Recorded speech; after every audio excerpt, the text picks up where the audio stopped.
Нарын дарыясына түшүп кеткен 61 жаштагы аялдын кийимдери табылды. Бул туурасында Нарын облустук ички иштер башкармалыгы турмуш басылмасына билдирген. Кечээ күнү саат 2 чамасында Нарын шаардык милициясында Нарын дарыясынын түштүк тарабындагы жээгинен аял кишинин кийимдери табылгандыгы айтылган. Аталган жерге Нарын шаардык милициясынын ыкчам тергөө тобу барган учурда көк түстөгү жоолук, жашыл чыптама, байпак жана көк түстөгү жайкы бут кийим табылган. Бул кийимдер 61 жаштагы аялга таандык болгондугу аныкталган. Учурда милиция кызматкерлери Өзгөчө кырдаалдар министрлигинин Нарындагы башкармалыгынын кызматкерлери менен биргеликте издөө иштерин улантышууда.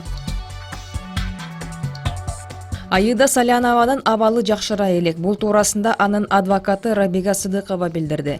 Кримтөбөл Азиз Батукаевдин 2013-жылы мөөнөтүнөн мурда түрмөдөн бошоп чыгышына шектүү катары быйыл 3-июнда камакка алынган мурдагы башкы прокурор Аида Салянова Бишкектин номер 1 тергөө абагында олтурат. Ал 15-июнда ооруканага которулуп, бирок 14 күндөн кийин кайра абакка жеткирилген. Туугандары ага жүрөк килдетинен тышкары пневмония деген диагноз коюлгандыгын айтууда. Жазаткаруу мамлекеттик кызматы Салянованын саламаттыгы көзөмөлдө экендигин жана өмүрүнө коркунуч жок деп билдирип келет.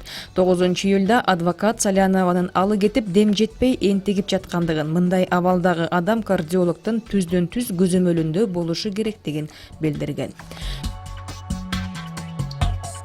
Өлкө башчысы Сооронбай Жээнбеков комуз күнү жөнүндө жарлыкка кол койду. Бул тууралуу президенттин басма сөз кызматы билдирди. Азыркы шарттарда комуздун жаңы маанисин ачуу керек, ал кыргызстандыктардын көп түрдүү маданиятындагы биримдиктин символу болууга тийиш.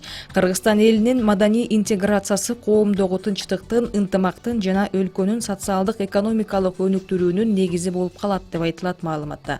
Ушуга байланыштуу Кыргызстандын этностук коомчулуктарынын маданияттар аралык диалогун кеңейтүү үчүн салттуу музыканын ролун күчөтүү зарылдыгы жазылган. Өкмөткө 9-сентябрда Кыргызстанда жыл сайын белгиленүүчү комуз күнү деп белгилөө сунушталды. Бул жарлыктын аткарылышын көзөмөлдөө милдети президенттин аппаратынын жарандык өнүктүрүү, диний жана этностук саясат бөлүмүнө жүктөлдү. Премьер-министр Мухаммедкалый Абылгазиев Россия Федерациясынын президенти Владимир Путин жана Кытай Эл Республикасынын төрагасы Си Цзиньпиндин Кыргызстанга болгон мамлекеттик сапарларынын алкагында кол коюлган эл аралык келишимдерди жана бизнес долбоорлорду ишке ашыруу боюнча кеңешме өткөрдү. Кеңешменин жүрүшүндө тышкы иштер министри Чыңгыз Айдарбеков, экономика министри Санжар Мукамбетов, инвестицияларды илгерилетүү жана коргоо боюнча агенттигинин директору Шумкарбек Адылбек уулу Кыргызстан менен Россиянын жана Кытай менен Кыргызстандын ортосундагы келишимдерди, ошондой эле 8-чи Кыргыз-Орус аймактар аралык конференциясынын, Кыргыз-Кытай бизнес форумунун алкагында кол коюлган документтерди ишке ашыруу боюнча аткарылып жаткан иштер туурасында маалымат беришти. Анда белгиленгендей, стратегиялык өнүктүштүктүн жана интеграциянын жаңы горизонттору 8-чи Кыргыз-Орус аймактар аралык конференциясынын жыйынтыгы боюнча жалпы суммасы 6 миллиард АКШ долларына 53 келишимге кол коюлган. Кытай Эл Республикасынын төрагасы Си Цзиньпиндин Кыргызстанга болгон сапарынын алкагында Кыргыз-Кытай бизнес форумунун жүрүшүндө жалпы суммасы 7 миллиард АКШ долларын түзгөн тоо-кен, агрардык өнөр жай, билим берүү, курулуш тармактарында инвестициялык долбоорлорду ишке ашырууга багытталган 24 документке кол коюлган. Бул чогулган жыйыныбыздын себеби биз азыр канча мамлекеттер менен келишимдер кайсы акыбалда болуп атат, ар бир келишимди талдап, жоопкерчиликтүү мамлекеттик органдарды министрликтен баштап, мамлекеттик органдар жана биздин мамлекеттик ишканалардын жетекчилеринен баштап, биз мөөнөттөрдү коюп, анан мөөнөт менен сурап турушубуз керек. Бул экономика министрлиги менен тышкы иштер министрлиги өкмөр көзөмөлдөйүздөр, ошон үчүн биз муну тартипке салышыбыз керек. Тартипке салып, туура чечимдерди кабыл алып, кол коюшкан жактар менен тыгыз ишти алып барып, келишимдердин жыйынтыгына баа бериш керек.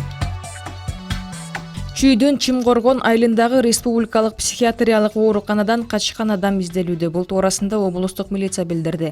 Мекеменин маалыматына караганда 20 жаштагы Азамат Токушев 27-июлга караган түнү качып кеткен. Сокулук райондук соту аны бул ооруканада күчтөп дарылоого өткөн жылы жөнөткөн. Американын Калифорния штатында кече өткөн Гилрой сарымсак фестивалындагы ок атуудан 3 адамдын өмүрү кыйылды.